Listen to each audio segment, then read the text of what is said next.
Hello guys, and welcome to Almost Solitaire. Today I will be playing the second scenario from this game, Kalisz 1706 by Taktyka is Strategia, the Polish publisher of war games.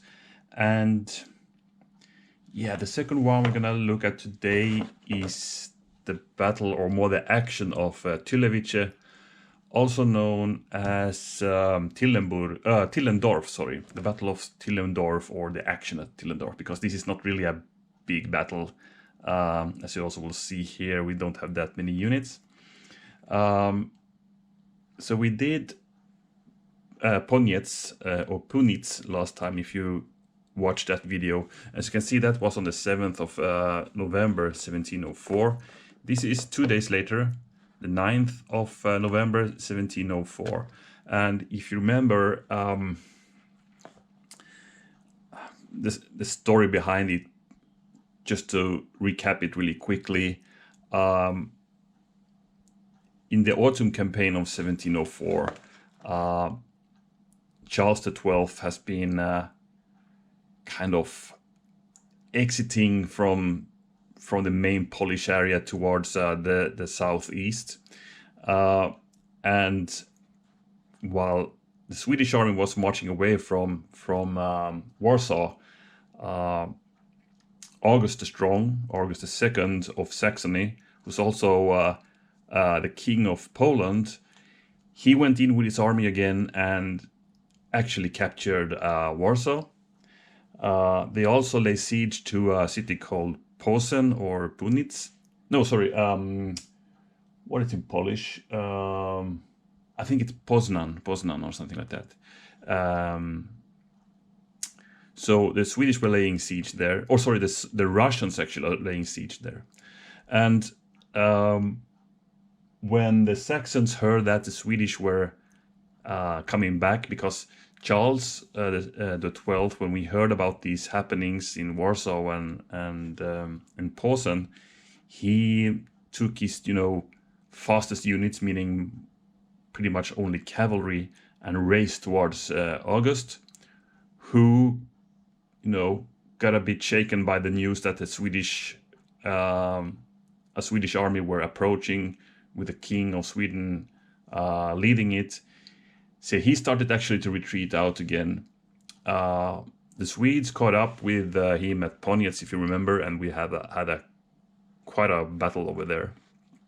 Now, the plan for the Saxon-Russians coalition was to join the forces, but they didn't manage to do that. So the Swedes kind of, well, it's discussed who won actually the Battle of Poniec. I mean, the Saxons did eventually retreat, but the Swedes couldn't really break the army. They managed to hold out against the Swedish cavalry charges. They're pretty good. And they started to retreat towards, imperial lands, or Saxony proper.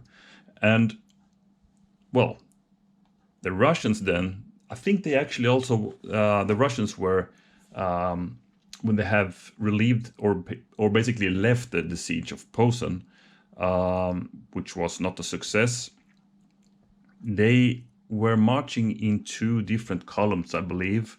One under the main commander, Patkul or Patkul, and then we also have this guy, Görz, Heinrich Görz, I think his name was. Now, he was a colonel of, well, he was not Russian from the beginning. He was a German, but he was leading some Russian infantry here. So he tried to, well, get away, basically, I believe. I'm not sure if they tried to join the two Russian columns into one, but at this point, Velink, who is the Swedish commander in this battle, he was able to locate where this Russian column was camping, right? So he went there again with horse units. So and found that they were camping close to the village of Tylewice, or Tillendorf, which is the German name of it. So the column has stopped here, and they probably knew that the Swedes were going to attack. So they kind of, with the supply wagons, they did create kind of a bit of a fort. They were defending there pretty heavily, actually. And they also had, well, I heard two different numbers, 11, and I also heard 14, or I read, guns with them. So pretty many guns there, actually. These are marked as light artillery. So the Russians had put up for a defense here. The Swedes then, well, as they approached with the cavalry, we see here that we have pretty much two different types of cavalry. We have cavalry proper. They are just marked as Velink. I think these guys were about 5th regiment, or 5 regiments, sorry, attacking here. These are all just marked as Velink, so I don't really know what they are. And here we have Velink himself. So we have 3 cavalry proper, and then we have 7 units of dismounted dragoons here. So about the numbers here, by the way, I think the Swedes were about 1,500 men, and the Russians were about 600 in total, I believe. At least that's what I read somewhere. The Swedes attacked very, very aggressively here, as always, basically, and the Russians had to retreat. Well, the Russians actually, I think they opened the battle when they saw that the Swedes were approaching and have found their location. They opened fire with their artillery, and then the Swedes attacked, pretty much overrun them. The Russians were retreating back and defending these kind of wagon fortification here, if you want, and they got also stormed one by one. So the Russians actually retreated into the village, firing at the Swedes from the windows, and a real desperate fight. And the Russians actually refused to give up. They fought pretty much to the last man, and that's actually literally so, because it said that, well, many of the Russians were burned in those houses because the Swedes just set fire to the whole village, and the Russians, well, they perished pretty much totally. It said that only 17, or actually 19 men, 2 officers and 17 men survived this battle. One of the officers who survived is Gertz himself. He's marked as Göltz in this, but his name is actually Gertz. And he was one of the survivors, and he was to be court-martialed by the Saxons or Russians, Picol. So, because they pretty much said this was treason, and he has pretty much a big supply column here that he lost to the Swedes. He lost all the guns. He lost a lot of money that he had with him. So they were really mad at him there. I mean, so what he did after this battle, he actually leaped over to the Swedish army, and he will actually participate in some action on the Swedish side from now on after this battle. So that's pretty much the aftermath of it. So really, really, well, you could call it a slaughter, that's for sure. So that's the setup for this battle and the short story of it. We have, as you see, it's a pretty small one. It's 8 turns, and if I remember correctly from the last game we played, turns are going pretty quickly, especially when you don't have that many units. Let's just check what we have here. Well, as I said, the Swedes are not really marked, so we don't know. It's just kind of the Velling Corps here. We don't know exactly the regiments here. The Russians are marked as 2 units of Belling regiment, 2 of Görz, which is the same as the commander. I think this is shopping, regiment of shopping, and then we have also Romanovsky, 2 units of Romanovsky. Then we have these 2 batteries here. Morale-wise, everything on the field has morale 8, so there will be no, bonuses for morale in any combats here. All the units have 8 in morale. The leader Svelink has a leader modifier of 1, so he will influence battle with 1, odds in favor for the Swedes when he's attacking, I believe. Görz has a 0, so he cannot inflict any, benefits for the Russians. As for terrain, well, if you defend in, let me see. Yeah, I think you get 1 shift to your benefit if you're defending in built-up areas. If you're defending in these wagon loggers or wagon tokens, then you will get 1 more strength point to your unit. So a 2-unit standard infantry unit in here will be worth 3 units, or 3 strength points, basically. What else? The stream is fordable, costs 1 extra movement point just to go over there. The Swedes, we can check out some special rules actually. And also the victory conditions, of course. These are all in Polish. I have read them in the English. Well, as I also kind of complained in the first video about this game, there are a lot of things that don't make sense in the rules, but maybe not a lot of things, but a few things at least. And another thing that bothers me is that when I look at the Polish, for instance, order of battle, and I compare it to the Swedish, the English one, it differs. It states different things here. It states different things in the special rules. I don't really like that, but I will go with the original one. I just, except for one thing, actually, I will speak about that in a moment. So I will go with these rules, basically, what's in the original Polish one. So from I remember from here when I read it in English, the Russians will get 8 victory banners or victory points. I'm so into commands and colors, guys. So I talk about victory banners everywhere, anytime. So when we reach the end of the game, if there's no Swedish units on this side of the stream, the Russians will gain 8 victory points. Then for each, let me see now. This says basically, I think these 2 with the +1 is more or less the same thing. If you eliminate a Swedish unit, you get 1 victory point.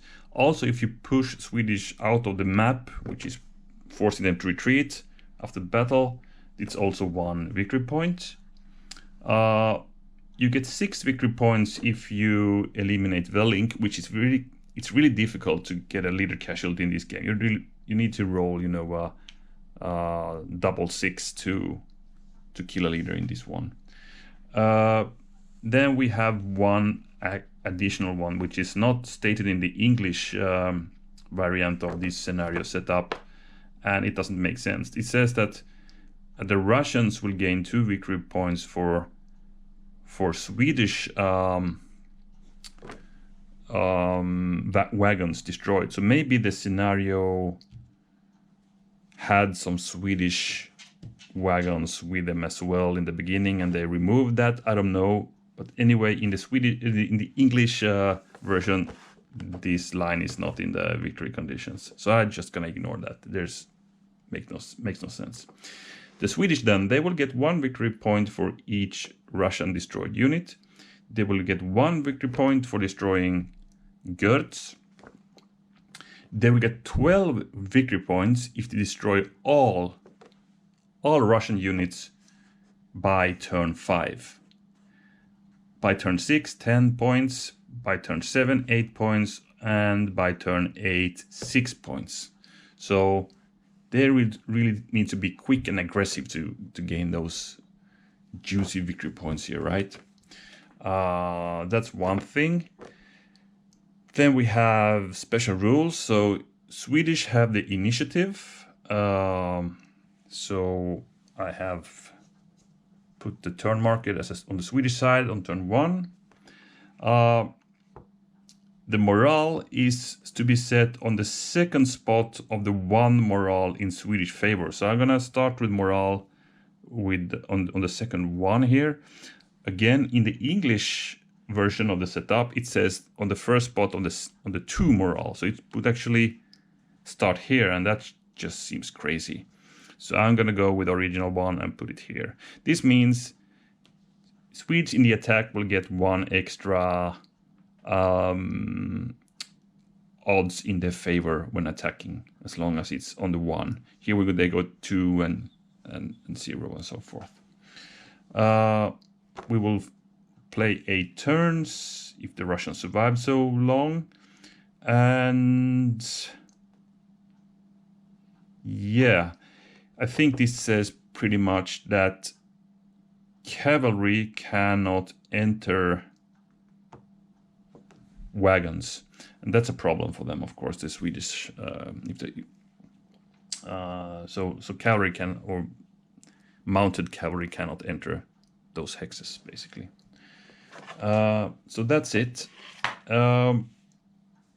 And another thing I actually want to try out playing this, that I will not record the whole game just like that. I will actually play maybe a turn, then I give you guys a report on how it went. I might stop within a turn if there's something happening, something special, and then I give you an after turn report. So after each turn, I will actually just stop playing and record some summary of that turn's events, and then I play another one and rinse and repeat, basically.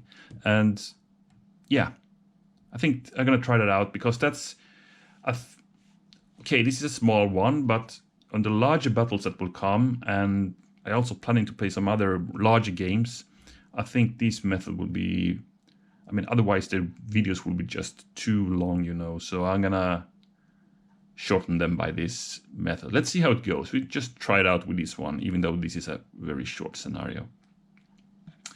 So before I start, though, I want to just say a few words about tactics here. So for the Swedes, I'm gonna be very aggressive. I think I'm gonna just assault them on turn 1. I want to reach these 12 victory points by 5 turns. That would be nice. In 5 turns, we have a good chance to eliminate those Russians with the morale boost we have and all that, right? So the plan is to, well, there's one big danger that I also remember from the first battle, the Poniets one we played. Artillery is really deadly. So artillery can fire up to 3 times on the enemy turn when they're moving. So if we move a unit towards the artillery, for instance, they can first fire at the 3 hex range. Actually, both of them could. And here again, and here again. So you can fire 3 times on each range towards the artillery. So there's a big chance that a unit will be eliminated before it reaches the battery there. But I want to get those batteries before the Russians can move infantry on top of them to, you know, secure them, because then there would be a deadly combination there.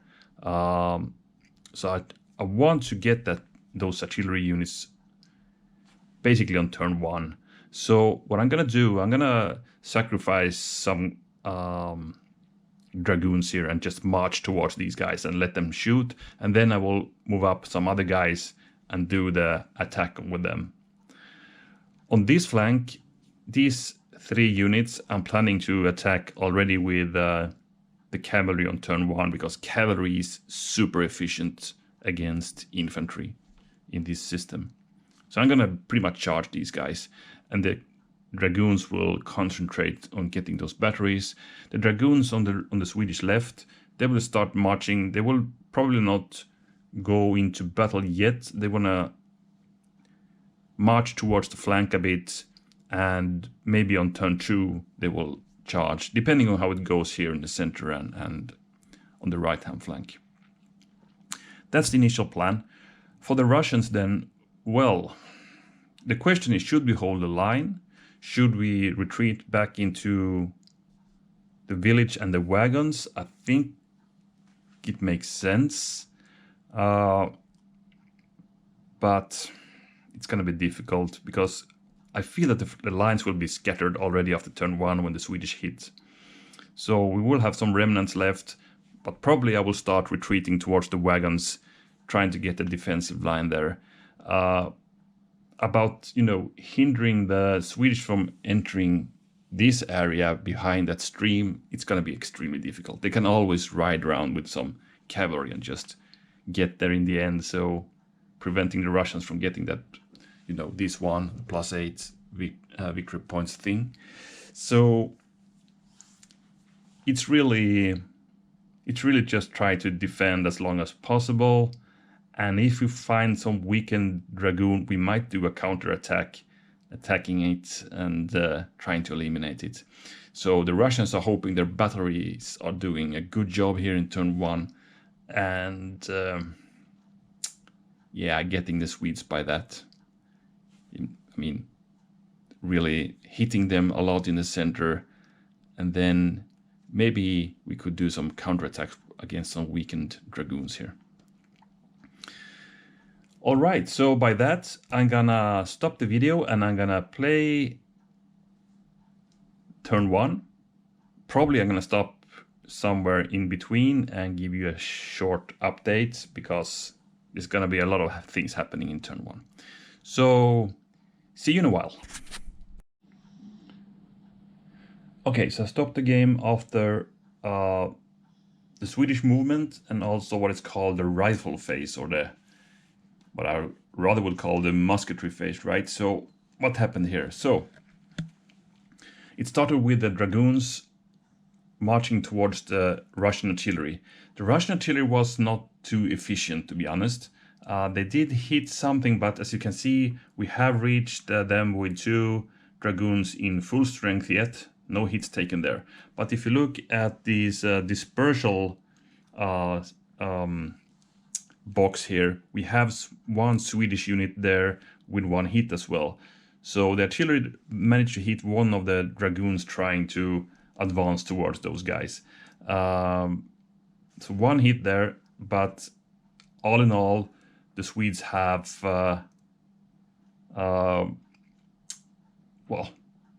they did survive pretty good in that attack. On the left flank, we are just advanced with 3 units, just keeping those guys in place. The cavalry charge here, the Russians opened fire, of course, and we have some exchange of fire here with the cavalry. The only thing that happens is actually that the cavalry unit under Velling himself got a hit here. So that sucked a bit for the Swedes, but they still will have the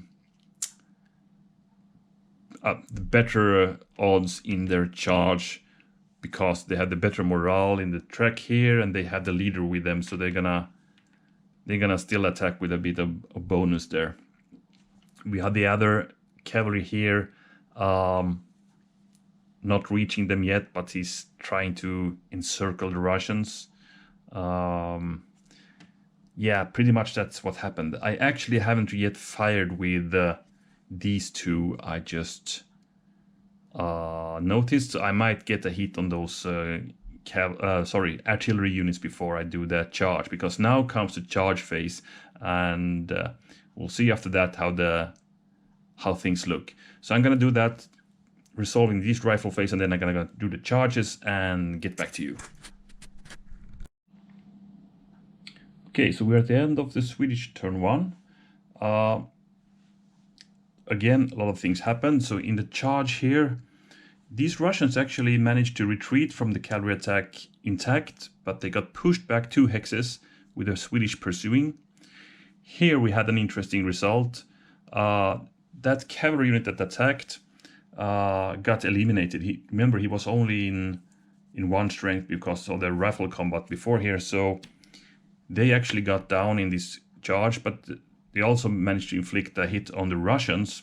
Welling survived and he moved to the nearest friendly unit, which is these mountain dragoons here. So these guys are holding the line, but took some losses there. Here we stormed the batteries. The batteries got destroyed, both of them, but one of the dragoons took a hit during the storm. So they are now suddenly facing the whole Russian line here of infantry that will for sure fire next turn, unless they start to do the retreat. But maybe they feel they have the upper hand here now. This is cool. So what happened now is that we have moved the morale track. It actually, the net effect is that they went up 1 step still for the Swedish, because we have 2 Russian losses and 1 Swedish loss. We are now 1 from getting the 2 step here, but it's the Russian turn now, so we're gonna see what happens. Or actually, the Russian turn. So let's see what the Russians do. They don't have any artillery left. Otherwise, we would start the turn with some artillery fire, but we cannot do that now. So we go directly to movement phase, and I will get back to you after I'm done that. Okay, so the Russians, as you can see here, they backed off here, creating a kind of a hook of the line there, slowly retreating towards the wagons.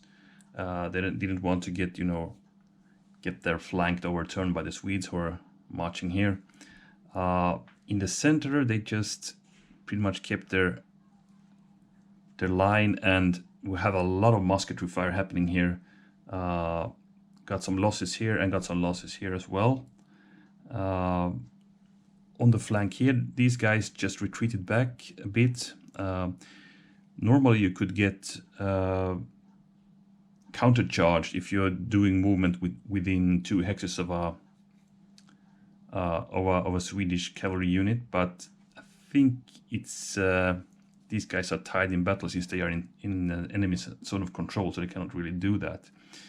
So these guys could back off 1 hex, and then we have some intense musketry fire happening, and actually these guys took a hit by that musketry fire. So that was happened, and now the Russians actually have to attack the Swedes. If you have 1 unit, you have units in your zone of control, you need to attack them in this game. So we're gonna see what happens now with the Russian attacks. Okay, this is the end of turn 1. So we had some Russian attacks here. Nothing happened really. It just no effect basically. So there a lot of fighting going on there, but the Swedes are, they need to do something here. They need some help. We have a full strength cavalry coming in that could charge here. That's good for the Swedes. Over here, these guys managed to push these guys back 1 hex. They didn't opt to follow, so they're staying here in the village. Here we have a catastrophic Russian attack. These guys just got destroyed when trying to attack these guys. So 1 of the Chopin regiment units destroyed, and the Swedish moral track went up to the 2. So for the next turn, we will have the Swedes with 2 odds in favor when attacking. And it's a Swedish turn 2 that starts now. So this looks interesting. We're gonna see more aggressive attacks by the Swedes, especially now we're gonna use this 2 as long as possible, of course. So yeah, I think we might see these guys getting hit really hard now. Maybe they won't even get the chance to get into the wagons here. I probably also now could attack here on the flanks with these dragoons. Try to crush the Russian right-hand flank there, since we have this bonus again. In the center we might be a bit more cautious. well, Velink and his dragoons could do something. Actually, these guys could now stack. 2 1-point units can stack, so maybe we could do that. We're also gonna get back this dispersed one. It's gonna appear close to Velink. So yeah, I'm gonna start moving the Swedes for turn 2 and get back to you after the rifle phase. Okay, so we have just done the Swedish rifle phase of turn two, and there's so much happening now, so it's just crazy. As you can see, I marked this with this smoke puff so I remember where we did fight. So over here they're just firing at each other, nothing happened, both in full strength. Over here the Swedes actually managed to get a hit on the Russians. Good firing there. Here we have a pretty grim exchange of fire, as you can see. Shoppingen, one of the units of the Shoppingen regiment took a hit. Gertz was okay, and the return fire from these guys was just devastating. They hit one and also managed to disperse. So we again got the Swedes in the dispersed box here. Over here we're just firing at each other. I think the Swedes managed to get the hit on Gertz, if I remember correctly. I mean, one of the Gertz units here. So those went down to 1, even though they are in the village here. Here, I think actually the Russians managed to, even these guys were in strength 2 when they attacked. So the Russian defensive fire when the Swedish advanced was deadly. Got the hit here. Velink is okay. And over here, we are seeing one of the Swedish cavalry units that's ridden around the flank and now is attacking the rear here. So with some fire from the Swedish units, they managed to hit these Russian flank units. So it's down to 1 and gonna be charged by 2 cavalry units. So it's gonna be, I might actually, yeah, I think we need to attack that guy. This fight will be a bit tough, but again, just reminder of this, we have 2 in the moral favor of the Swedes, so they are pretty, I mean, it's gonna be so deadly for Russians, I'm sure of that. So I'm gonna do the battle phase now, and then we'll see how it looks after that. Okay, it's total chaos in the Russian lines now. As you can see, these guys got pushed back towards the road. These guys actually managed to push back the Russians who were front on them as well, but they had to retreat into the zone of control of these guys, so they got eliminated instead. So the Russians who were here just perished. So there's a hole in the line there now. Here actually was a Swedish disaster. They actually got a hit. So if you remember, there was a 1 strength unit here. That one got killed in the tried to assault the village here. The cavalry attack. Oh, sorry. First, Velink. His attack managed to get this Belling unit here retreating 2 hexes. So he pursued. So we have actually gotten one of the wagons destroyed now. And these guys are holding out there in the other hex with the wagons, pretty desperate. The cavalry charge was devastating. The Russians had no chance. They just got obliterated. So they just pretty much yeah. I mean, they got attacked in the rear and all that. So they were dead. So yeah, this is the end of the Swedish turn, and I don't know how the Russian can do pretty much anything. They probably need to retreat back to... The thing is, they are in the Swedish sock, so they can't retreat really much here. You can go back 1 hex to your rear hex by paying all your movement points. I don't know if there's a point in that. We should just stay and fight here instead. Oh, we're getting down here. So yeah, maybe these guys could actually... This is one of the rear hexes. Maybe they should just jump into that village there. This is going a bit like history, actually. We're gonna see the Russians backing into the village and the wagons to try to defend against the Swedish. But we had the Russian turn, so I'm gonna play that and get back to you when I have done the movement and the rifle phase. Okay, so Gertz has now retreated back into the village here, so it's kind of a hedgehog defense here in the village. These guys are pretty much locked in battle. They cannot go to any better position, so they just took the chance to battle with the dragoons here. We have some rifle fire. None of them hit each other. Actually, no of the rifle fire hit anything here, so we just got misses all around. Also these guys. So there's not that much movement. These guys pretty much did retreat. That's the only thing that happened. And very ineffective rifle fire. Probably a lot of smoke on the battlefield right now, right? So we're gonna now see the battle phase, and I'll come back when that is done. We'll see if the Russians have a chance to. Well, it looks so dark for the Russians right now, really. But we'll see what happens. Yeah, the battle phase is done for turn 2. Here was a kind of a success for the Russians. They managed to push back these guys and inflict a hit on them, I believe, as well, if I remember correctly. So really good result here. Then here was a disaster. These got pushed out from the village. The Swedes managed to enter through the road here. So the Gertz 2nd Battalion, if you want, is here now. Looks too bad. And also here we got another Russian elimination in the wagons. So Velink managed to take the second wagon hex now as well. And yeah, that's basically it. So we now have the Swedish morale track all the way down here on the 2. One more Russian loss and they will go down to the 3 box actually.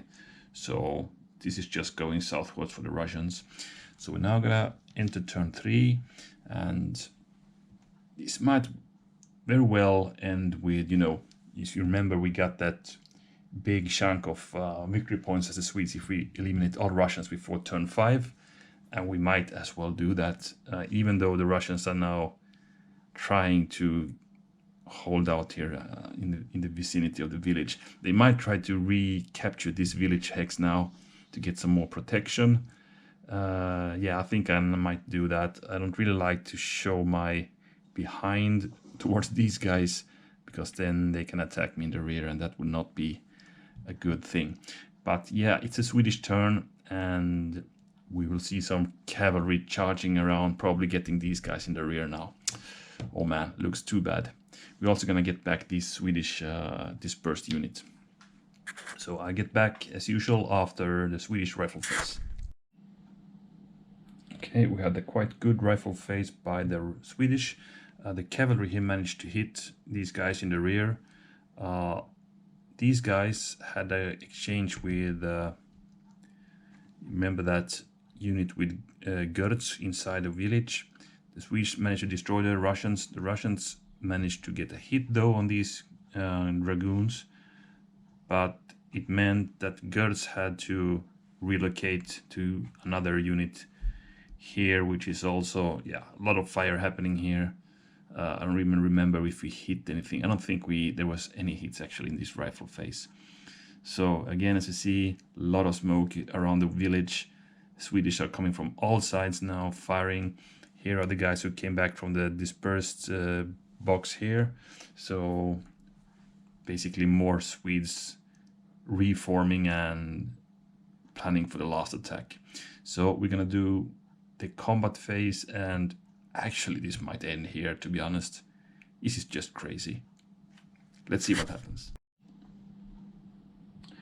Okay, I have done all the combat. As you can see, the Russians have just been eliminated one by one, and this is the last one. So we had a 4-to-1 odds attack against Gertz with one of his battalions here in the outskirts of Tylewice, and we got the result of 8 in the 4-1, meaning B1.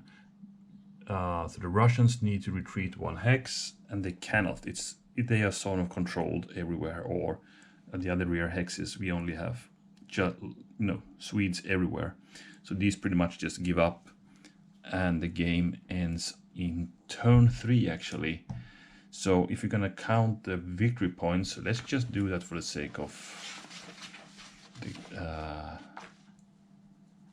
the game. So let's see what happens. I mean, we're gonna see lots and lots of Swedish victory points, of course, but let's start to see how many victory points the Russians managed to get. They killed 2 units of the Swedes, so that's 2 victory points, I believe. Yes, not much. And the Swedes then, well, first of all, they managed to win the game before turn 5. That's 12 points, and then we'll get 1 per eliminated unit. I'm not gonna count Gertz as he kind of surrendered, but you should roll for him if it's a casualty. Let's see if he died in that battle or not. He did not. So let's say he survived. Then we have 12, 13, 15, or 12, 13, 14, 15, 16, 17, 18, 19, 20, 21, 22 points for the Swedes against 2 for the Russians. So this was just an overrun. Yeah, I don't know if there's any possibility at all for the Russians to win this.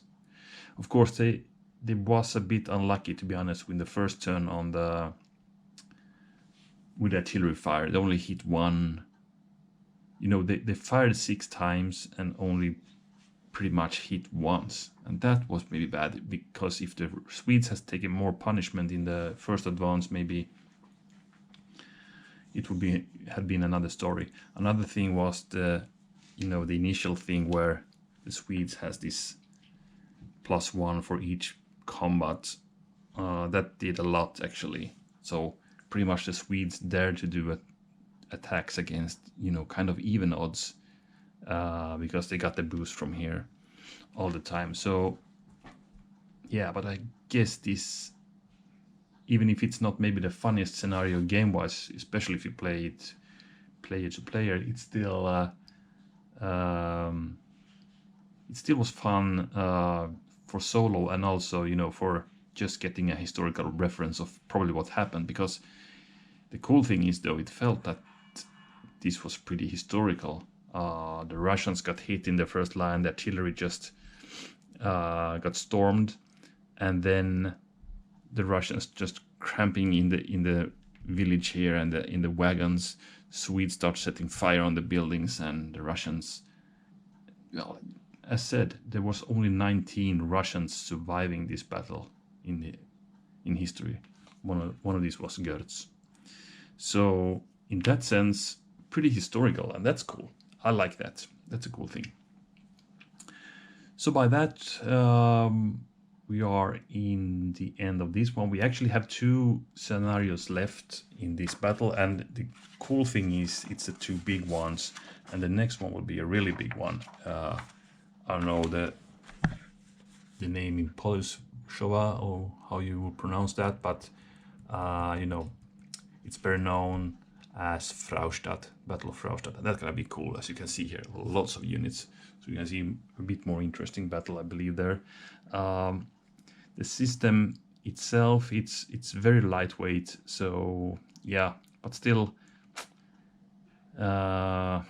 it's hard to give a kind of a review with these small battles.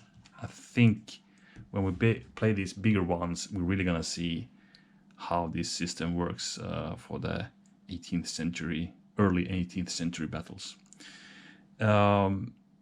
Anyway, thank you for watching, and I hope you did enjoy it.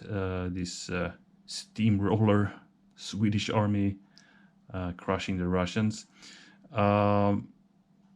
By the way, there were no Swedes over here, so actually well, that's an interesting thing.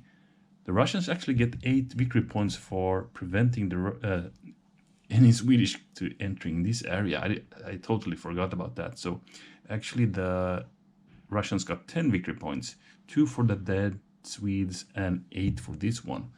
So it was 22 against 10. But I could easily have ridden, one of the cavalry units over there and got that away, but I forgot it. So, well, 22 against the 10 and not 2. That's a difference. So probably the Russians managed to delay them at least, but I mean, we are only in turn 3, so it's an overrun anyway. Okay, again, thanks for watching, and hope to see you back for the next game. Bye-bye.